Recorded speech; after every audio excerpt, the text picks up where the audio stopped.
And I just wanted to say that from a personal perspective, these are two topics that are really in my heart, because I started my career establishing protected areas and working on connectivity conservation, ecological corridors in Latin America, and then transboundary conservation between Costa Rica and Nicaragua, and at the regional and global level. So I've been applying those concepts, and today, before we go into the very core and heart of connectivity conservation with the next speakers, I just wanted to go through quickly about connectivity conservation and transboundary conservation. So there's a huge argument for connectivity conservation, and I remember very well because when I started my career, connectivity conservation was quite a new approach, although many organizations and government had been applying its concept in a broader way. But basically, connectivity conservation is a mean to keep nature alive, because it links habitats so that organisms and species can move across the seascape and landscape. It's extremely effective when it comes to climate smart actions, because connectivity allows to build resilience, enabling range shifts, buffering extreme events, protecting climate refugia. But it's also more people-centered today than it used to be at the beginning, because connectivity supports sustaining ecosystem services like clean water, pollination, flood control, cultural values, and you've all seen the impacts of climate change in your respective countries. It's also very cost-effective mean as a natural solution, preventing biodiversity loss, ecosystem collapse through proactive planning at the local, regional, national, and global level. And it's especially relevant globally, meeting CBD target 3, and we'll have a closer look at that in a few slides. So not getting into much details about climate change and its impacts, it's all very well known, but this nice graph on the right-hand side is taken from the latest IPCC report published in 2023. And it shows all the adverse impacts from human-caused climate change that will very likely continue to intensify as we try to reach target 3 from the CBD. And if we have a closer look at the Coral Triangle, some of the impacts that are already happening and are expected to increase is the reduction of water resources, the sea level rise with all that comes with that, such as erosion of coastal lines, threats to coastal areas and human settlements. Of course, there's a huge human dimension in that. Changes in agricultural productivity that then affect the watershed level and then the coastal and ocean. More forest fires, increased invasion of non-native species, both in the terrestrial and the marine realm, and of course, all the impact on water security, food security, and human health and life support means. So in the Coral Triangle, when we look at the regional sea level rise, it's expected that above average rise is expected in all the countries due to ocean circulation, ice melt in the 2 poles, with very strong impacts on Indonesia, the Philippines, Papua New Guinea, Timor-Leste, Malaysia, and Solomon Islands. So all the countries, but especially those very special MPAs or LLMAs everyone is working on in the Coral Triangle that are low line and subject to sea level rise. It's expected that by 2100, very high risk of flooding, erosion, and salinization will happen if we don't implement strong adaptation measures. And even with maximum human responses, all those risks remain, and managing retreat may be required for many coastal areas. We've seen in the Philippines and some other countries in the South Pacific how cyclones and extreme events are more frequent and stronger than ever. And of course, there's a high impact on mangroves, seagrasses, and coral reefs because they're very fragile ecosystems, usually in shallow areas, and they're facing increased stress, threatening food security and fisheries, and affecting all coastal livelihoods and affecting millions of people, and especially indigenous people and local communities. So there's an argument in that for protected and conserved areas, and that's what we've been focusing from IUCN in our partnership in the Coral Triangle and supporting CT-ICFF as well. The first one is that protected and conserved areas, or PCAs, are key elements of the landscape for the conservation of biodiversity, and they are those very important stepping stones, and they cannot work in isolation. They have multiple social, cultural, and economic values, and traditionally, we've been focusing on the natural values, but now we've all understood that working on the social, cultural, and economic values is as important as working on the natural values. They're a support system for human well-being and our ways of life, and they're also part of a strategy to react to global challenges. So some of the contributions from protected and conserved areas when it comes to connectivity conservation and transboundary is the providing many services such as pollination, medicinal plants in the terrestrial realm, agrobiodiversity, source of production and recolonization of marine species, gene banks, clean water source, and of course, protecting reef, mangrove, and wetlands for coastal protection and indirect benefit to coastal livelihoods. So what is connectivity conservation? If we look at it from the biological point of view, it's mainly about the degree of movement of organisms, flora and fauna, and the processes, ecological interactions, ecosystems, and natural disturbance processes. And this is what César will be talking about in a few minutes. And the purpose of connectivity conservation as an approach and as an action implementation item is to motivate intersectoral collaboration and conserve healthy environments and species. It's about, of course, conserving and restoring habitats and their connecting species, maintaining that connectivity of ecological and evolutionary processes, tackling threats adaptively from inside and from outside, and ensuring opportunities for change in natural settings, as well as keeping and maintaining ecosystem services to support livelihoods. So connectivity conservation as an adaptive strategy to climate change has been now mainstreamed by all international donors, the GEF, GIZ, World Bank, Green Climate Fund, ADB, all UN agencies, main donors such as NORAD, JICA, CPF. It's in the heart of the CBD, especially targets 3, 1, 2, and 8. Governments and regions have adopted the concept at the national or regional scale, and all major international NGOs, including funding ones such as IUCN, WWF, WCS, Pantera, CI, and TNC, have been mainstreaming conservation of connectivity.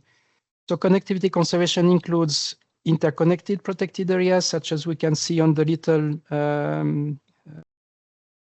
graph on the right-hand sides.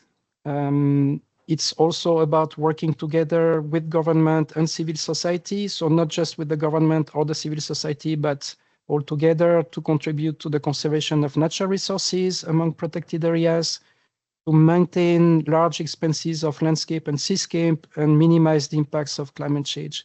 So it's basically a big response to climate change, because big changes and big issues require ambitious answers. There are many physical and ecological barriers to connectivity conservation, and you can see them in your own seascape, landscape, and even urban landscapes. So, for example, infrastructure development such as roads, highways, railways, fences, and pipelines that fragment habitats and restrict wildlife movement, more on the terrestrial realm. But if we look at the cumulative effect of terrestrial and marine linear infrastructure, we can see how they erode ecological connectivity across landscapes and seascapes, and making those ecosystems much more vulnerable. So just a few data that Khalid provided a few minutes ago. There are over 100 million kilometers of existing roads worldwide, with about 25 million of new roads projected by 2050, and 300,000 kilometers of new rail lines by the same deadline. So much of it in biodiversity-rich, developing and tropical regions. And we all know about cases of new railway crossing forest and affecting a coastal area. And in the marine systems, built structures such as ports, large aquaculture facilities, subsea cables, reclamation of land is already covering 32,000 square kilometers of ocean surface, modifying up to 3.5 million square kilometer of seascape. And this is projected to increase by 2028.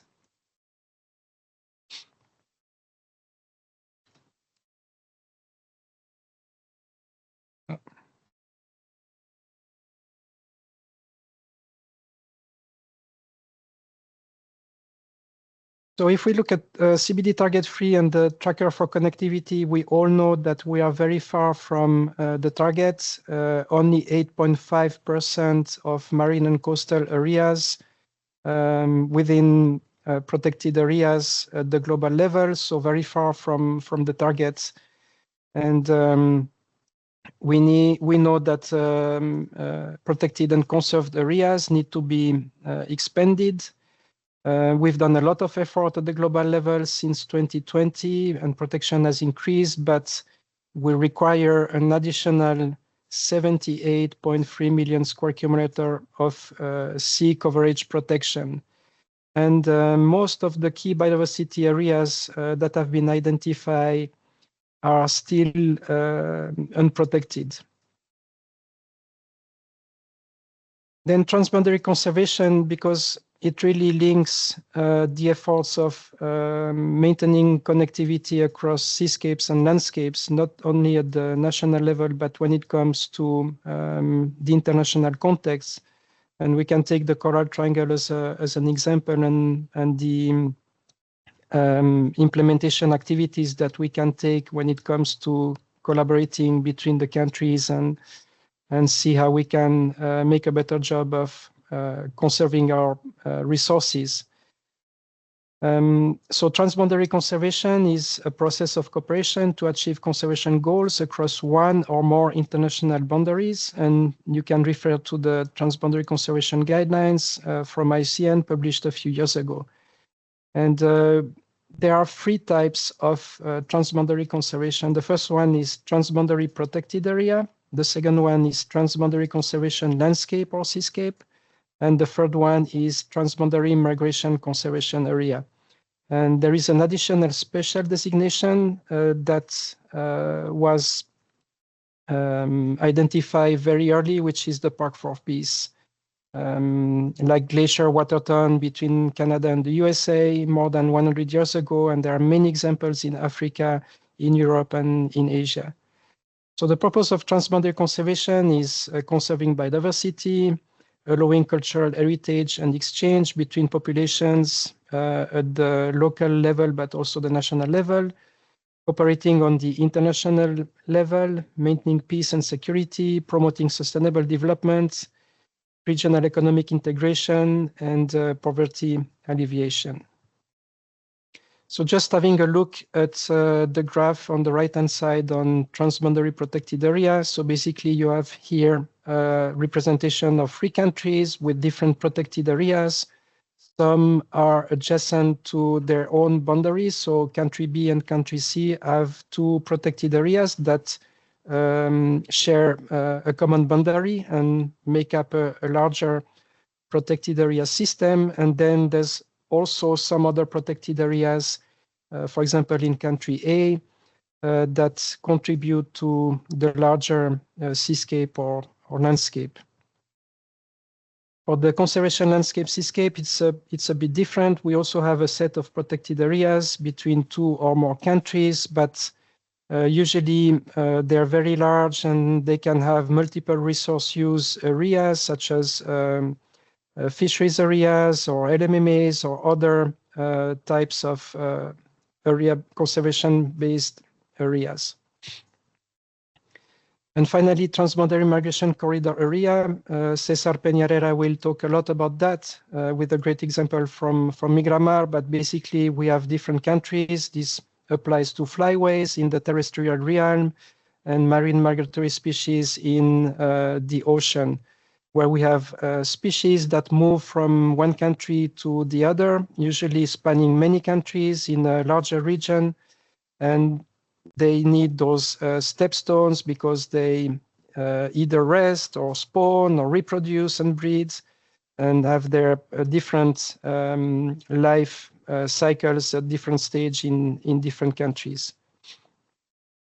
And if we compare those three types, transboundary protected area, transboundary conservation landscape, or transboundary migration conservation area, we can see different characteristics. For example, they all require cooperation across international boundaries, of course, but they not necessarily contain protected areas, at least not in the transboundary migration conservation areas. There's many examples of flyways or migratory routes that don't have always protected area within the setup.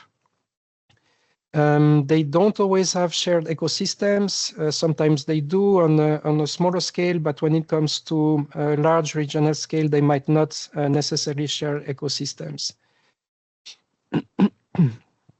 So establishing and managing transboundary initiatives is quite complex. It requires a lot of buy-in and political will from the countries. Sometimes we face conflict situations or political situations that do not allow the best scenario or enabling conditions to start and work on the transboundary initiatives. But I think it's the role of organizations such as within SOMACORE and IUCN and others to convene the stakeholders and start those dialogues. But it's about turning plans into practice. So there's a set of guidelines that you can find in that publication from IUCN, Initiating Effective Transboundary Conservation. It's really practical, and it comes from good case studies in Europe, where many conflicts took place in the eastern part of Europe a few years ago. And there's a lot of lessons learned on how to effectively initiate transboundary conservation. So when we link transboundary and connectivity conservation together, we can see how transboundary conservation provides a framework that allows for the active management of connectivity conservation, including working with people, restoration, the potential for the recognition of ecosystem services and goods at a larger scale, and of course the application of incentives to benefit stakeholders.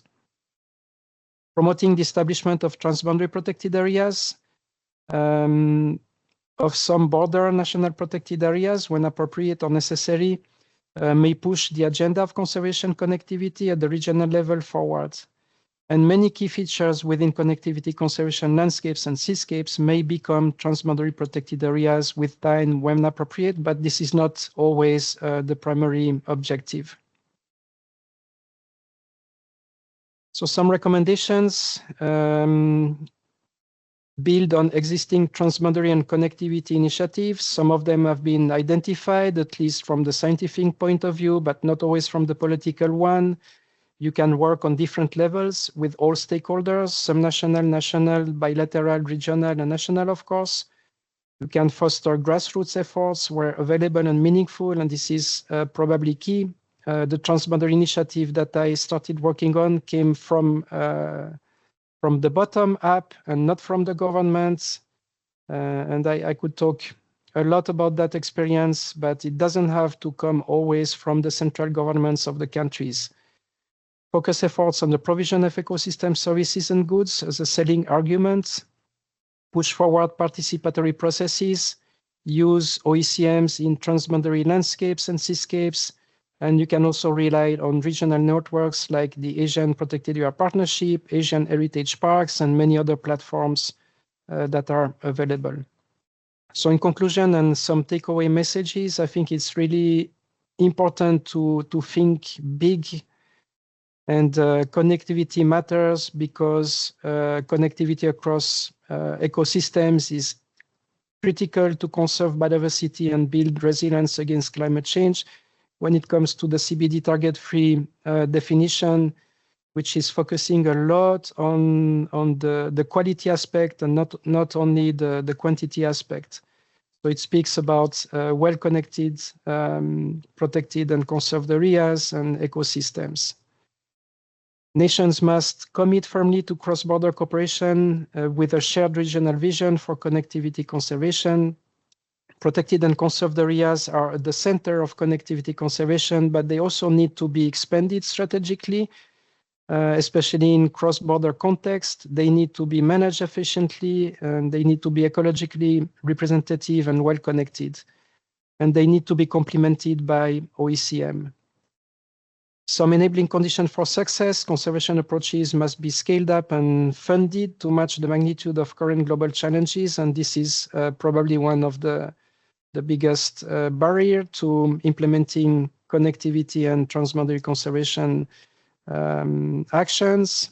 Science must play a leading role. It's not about deciding where connectivity is. It's about knowing where connectivity is from the ecological and biological point of view. And communities must have fair access to resources and share benefits equitably, reinforcing local stewardship. So let's think big, and I think that when we go to the next presentation by Cesar, this is exactly what we will see, how to think big. Thank you.